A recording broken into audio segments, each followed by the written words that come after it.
Magandang gabi mga kahuwan. Narito na ang ating ulat panahon ngayon.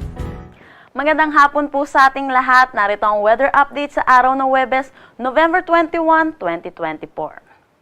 Sa ngayon, wala naman tayong minomonitor na anumang bagyo or low pressure area sa loob at labas ng ating Philippine Area of Responsibility. Sa ngayon, meron tayong dalawang weather system na nakakaapekto dito sa ating bansa. Unahin na natin ang northeast monsoon or ang hanging amihan na nakakaapekto dito sa may extreme northern Luzon. Dahil po dito, asahan natin makakaranas dito sa may Batanes at Babuyan Islands ng maulap na papawiri na may mga pag-ulan. Samantala, asahan din natin yung easterlies or yung mainit at maalinsangan na hangin na nanggagaling sa dagat Pasipiko ay magdadala rin ng maulap na papawiri na may mga kalat-kalat na pag-ulan dito sa may Caraga at Davao Region.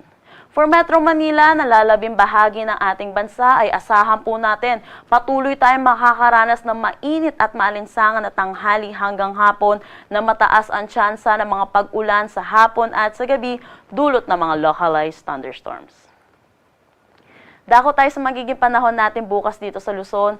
Patuloy ang pag-iral nitong northeast monsoon dito sa may extreme northern Luzon. Kaya asahan po natin, patuloy din sila makakaranas ng maulap na papawiri na may mga pag-ulan.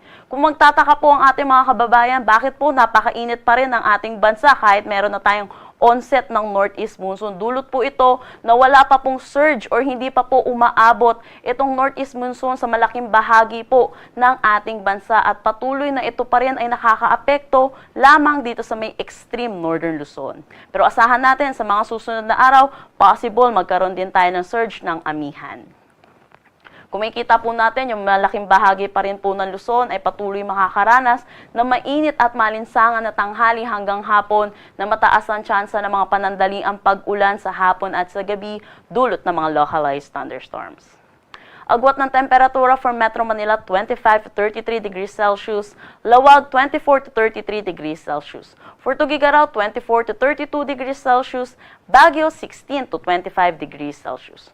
For Tagaytay, asahan natin na 23 to 31 degrees Celsius at Legazpi 26 to 31 degrees Celsius. Para naman dito sa may Palawan, ay asahan din natin maaliwalas na panahon ang kanilang aasahan. Gayon din dito sa may Visayas. Pero kung makikita po natin, dito sa may eastern section ng Mindanao or particularly dito sa may Davao Region, asahan natin makakaranas sila ng maulap na papawiri na may mga pag-ulan.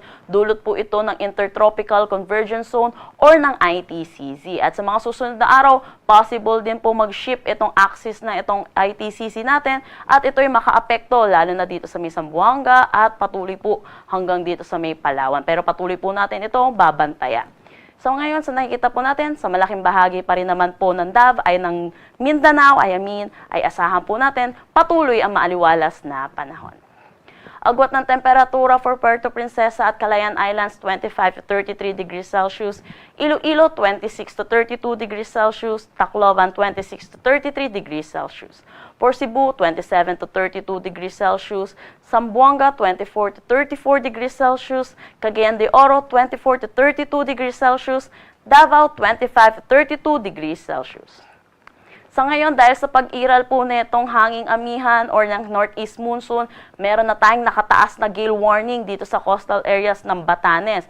Dahil dito, asahan po natin at 2.8 or 4 at hanggang 4.5 meters po ng taas ng alon. Kaya pinapaalalahanan po natin ang mga kababayan po natin dito po sa Batanes na delikado po sa ngayon pumalaot sa kanilang seaboards. Ang sunset mamaya ay 5:24 p.m. at ang sunrise bukas ay 6 a.m.